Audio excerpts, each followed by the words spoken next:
Hi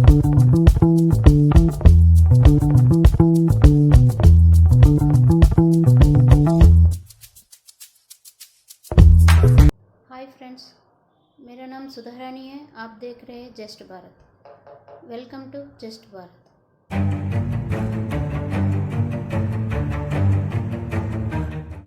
hello friends, welcome. कल हेमंत बिश्व शर्मा ने एक ब्रेकिंग न्यूज़ दिया कि असम में नवंबर से सारे मद्रास को जो भी स्टेट स्पॉन्सर्ड करती थी 4 करोड़ से 5 करोड़ तक स्पेंड करके मदरसा चला रही थी, उसको बंद करके उन्हें नॉर्मल स्कूल बनाएंगे। तो सारे पार्टीज वहाँ पे AIUD बबरुद्दीन अजमल भी लोकसभा MP भी, जब उनका पार्टी आया तो वो लोग फिर से मदरसा को स्टेट्स की तरह स्पॉन्सर करते हैं।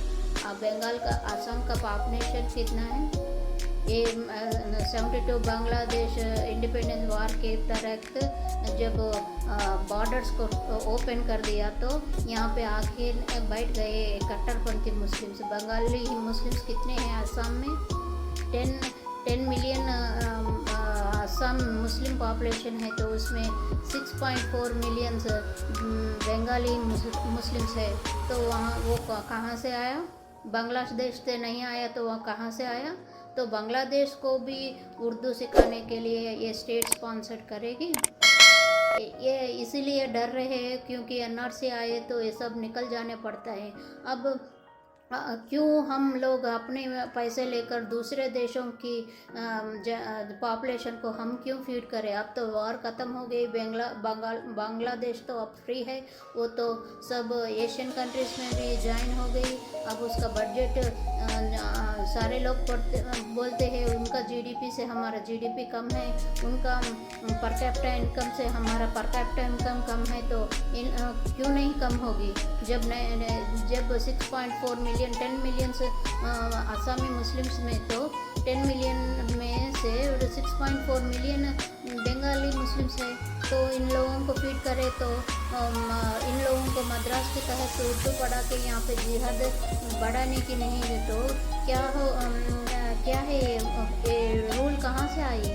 जबकि आर्टिकल 28(1) बोलती है कि हर एक धर्म के अपने स्टेट कभी भी ऐसा धर्म वाली शिक्षा नहीं देंगी।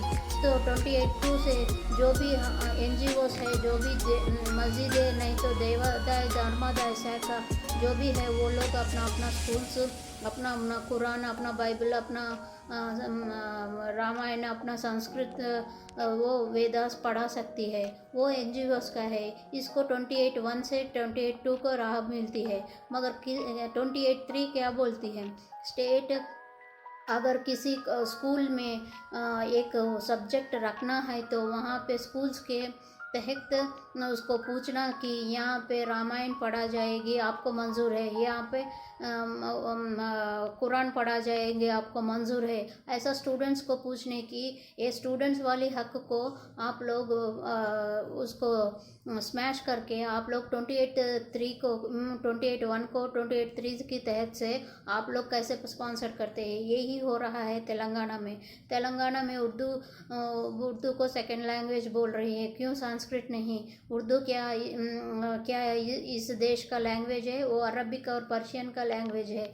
तो हम इसमें क्यों पढ़ाया जाता है? अगर जो भी कुरान पढ़ना है तो वो अरबिक लैंग्वेज में पढ़ लेता है। ये उर्दू क्या गवर्नमेंट डिपार्टमेंट से क्या लेना देना? एक्चुअली उर्दू को नोटिस करना ही गलत है। चलो इसको असम की बात करेंगे तो 6.4 बिलियन बांग्लादेशी मुस्लिम्स के लिए हम लोग फीड करेंगे। ये कोई क्यों नहीं बरताते? ये बंटी बबली आके बोलती है कुंभ मेला को क्यों स्पॉन्सर करती है? मैं इसको स्ट्रेट अप जवाब देना चाहती हूँ, क्योंकि हर एक हिंदू टेम्पल्स अभी भी 1887 एंडोमेंट ब्रिटिश एक्ट के तहत अब भी स्टेट जो भी टेम्पल्स का मनी आता है वो स्टेट को डायरेक्ट चली जाती है। उन लोगों के पुजारी वहाँ पे टेम्पल फ्री नहीं है। उसमें हर एक टिकट जो भी हिंदू खरीदता है वो टिकट का पैसा डायरेक्ट गवर्नमेंट बजट में चली जाती है। इस बजट से आप लोग मदरसा चला रहे हैं। मैं कंपलसरी बोलती हूँ, क्योंकि तेलंगाना सीएम ने घोषित किया कि वो इस्लामिक स्टडीज से यहाँ पे हैदराबाद में लाएंगे। क्यों लाएंगे? इस्लाम इस देश में पैदा हुआ, जो देश में पैदा हुआ वो बुद्धिज़्म जैनिज़्म, उसको क्या करेंगे? उसको दूसरे देश पालेंगे, बर्मा, श्रीलंका, चाइना, वो लोग पालेंगे, हम लोग इस्लाम को रहेंगे। क्योंकि तालिबान के तहत से मदरसा में जिहाद पैदा हो रहा है। जब तक आप तालिबान नहीं है आप समझते हैं, तो ये मदरसा को आप स्टेट स्पॉन्सर्ड कैसे चलाएंगे? जब आर्टिकल 28(3 आप लोगों को कोर्ट ये आर्टिकल कहती है, state cannot mix up the education with religious education. तो आप लोग कैसे कर रहे हैं? 28(3 को आप पढ़िए।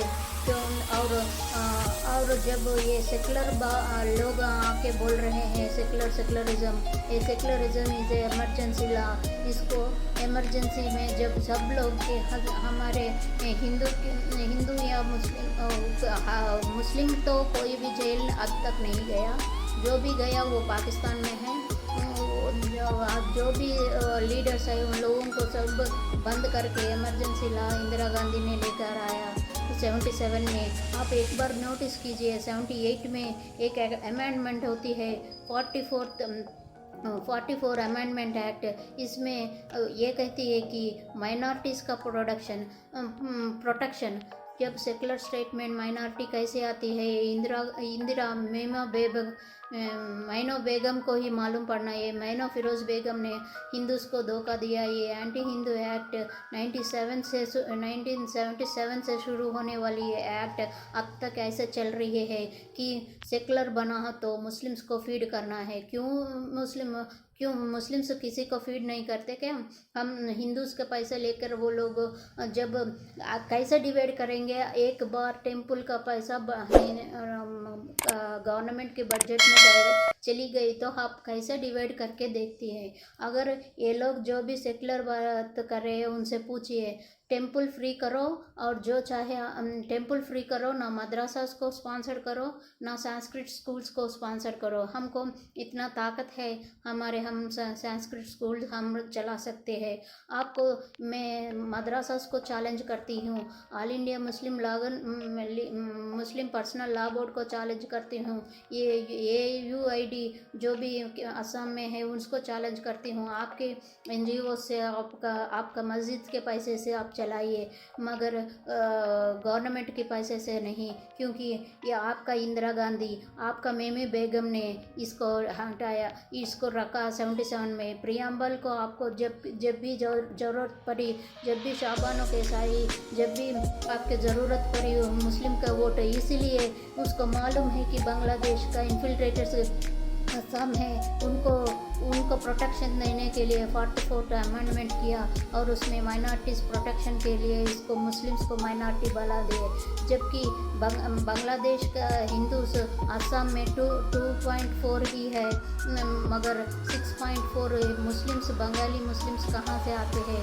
ये लोग जब वहाँ पे मुस्लिम्स को ख़त्म कर रहे हैं, पाकिस्तान के मुस्लिम, वो भाग के इंडिया आ गए। इसलिए जब असम का बॉर्डर्स खुला, ये लोग आने वाले इन्फिल्ट्रेटर्स को हम क्यों फीड करें? जब पर कैपिटा इनकम बांग्लादेश हमसे हाई है तो हम भी अपना पर कैपिटा इनकम बढ़ाना है। तो ऐसे झूठे सेकुलर स्कीम्स को हम ख़त्म करना है। ये माइनॉरिटी कमीशन भी झूठा है। ये माइनॉरिटी कमीशन UPA1 ये सोनिया गांधी एंटी हिंदू ने लेकर आई। इसमें से जो 400 करोड़ हर साल इसको रिलीज़ होती है, और जब ये असम में इस मदरसास के लिए 5 करोड़ स्पेंड कर रही है, जो संस्कृत स्कूल में 1 करोड़ ही स्पेंड कर रही है, तो इसमें से हमको ये 1 करोड़ हमको नहीं चाहिए। मैं बेट करती हूँ ये सेकुलर बोलने वाले मुस्लिम्स क्या इस चैलेंज को लेंगे?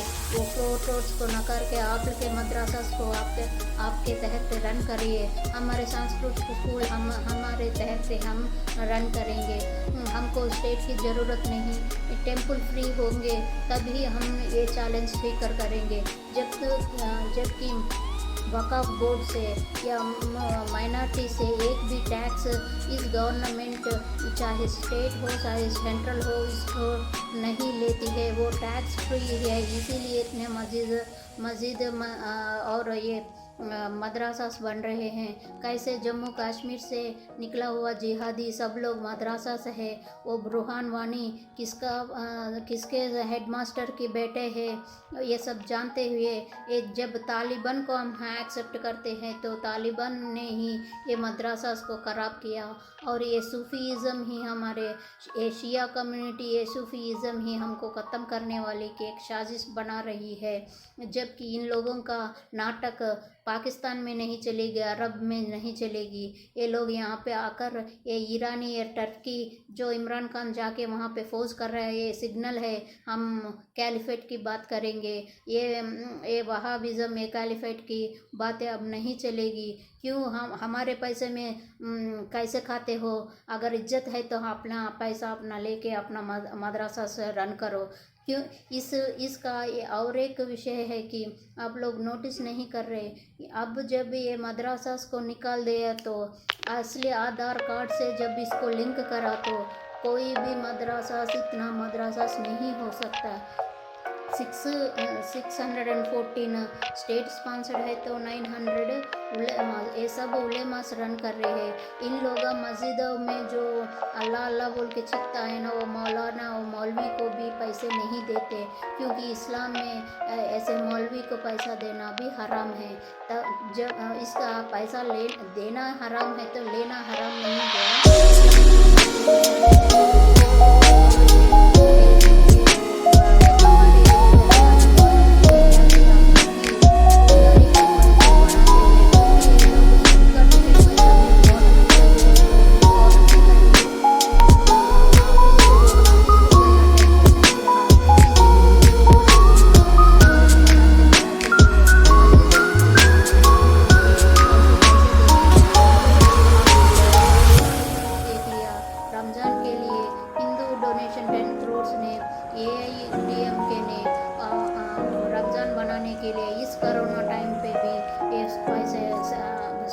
पैसे उन लोगों को दी। जब हाई कोर्ट ने इसमें नकार दिया तो वो फिर वापस किया कि नहीं किया, ये तो न्यूज़ में कभी आई नहीं। ऐसा हमारे हिंदू टेम्पल के पैसे इलीगल ये लोग 2000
सब लोग भूल जा रहे हैं, एक कट्टरपंथ लोग भूल जाएंगे, क्योंकि इजी से हिंदुओं का पैसा लूटना इनको बेशर्मी नहीं है, इसलिए लूट पर जी रहे हैं। दुबई से आने से लूट पर, ये लोग काम नहीं करते इसीलिए लूट करते, क्योंकि बख्तियार खिलजी का एग्जाम्पल है। इन लोगों का एजुकेशन क्या है, वो नालंदा यूनिवर्सिटी को खराब करने वाले, बुद्ध स्टैचूस को अफगानिस्तान पाकिस्तान में तोड़ने वाले तालिबान लोगों को एजुकेशन क्या मालूम है। यही एजुकेशन वो मदरसास में कर रहे हैं, वो भी बंगाली मुस्लिम्स के लिए जो असम में कर रहे हैं, जो रोहिंग्या के लिए यहाँ पे तेलंगाना गवर्नमेंट कर रही है। मैं हर किसी इसको नकारती हूँ।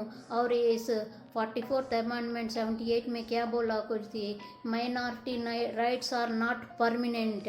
तो इसकी तहत से हेमंत बिस्वा शर्मा ने इसको हटाया। मैं ये मानती हूँ और यही सब स्टेट्स में होना चाहिए। जब आप माइनॉरिटी मेजॉरिटी ले रहे तो ऑल ओवर इंडिया को चूज़ करते हैं। जब माइनॉरिटी के विषय आई तो आप स्टेट को काउंट करते हैं। ऐसा गलत काउंटिंग करके आप लोग 70 ईयर्स से हिंदू के पैसे लूट के जो ब्रिटिशर्स का या हमको स्वातंत्र नहीं आया, क्योंकि ये एंटी इंडिया एजेंडा से हम लोगों को एक इंडिया में हिंदूज़ को सेफ नहीं होने का एक टेंशन कर रहे हैं। इसीलिए यहाँ पे पढ़ने वाला जो भी हिंदू है वो लोग अमेरिका या ऑस्ट्रेलिया में चले जा रहे हैं, क्योंकि यहाँ पे गवर्नमेंट ही एंटी इंडिया है। मगर अब जब नरेंद्र मोदी जी नया भारत का अनाउंस किया, तब से हम लोगों को विश्वास हो रहा है।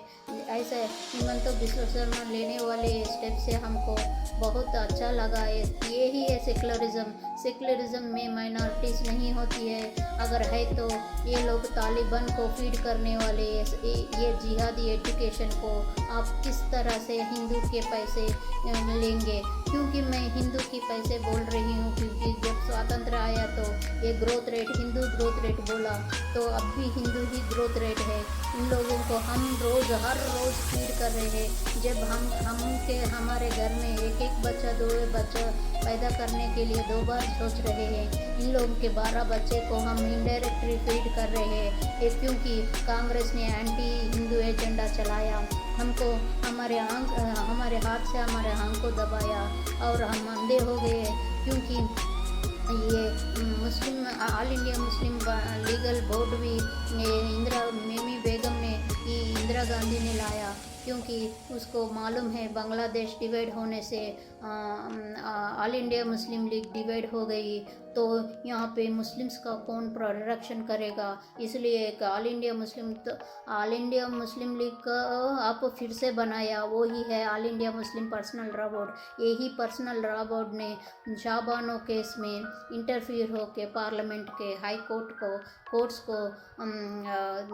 कोर्ट्स की जजमेंट को नकारते हुए ये राजीव गांधी गवर्नमेंट ने करा।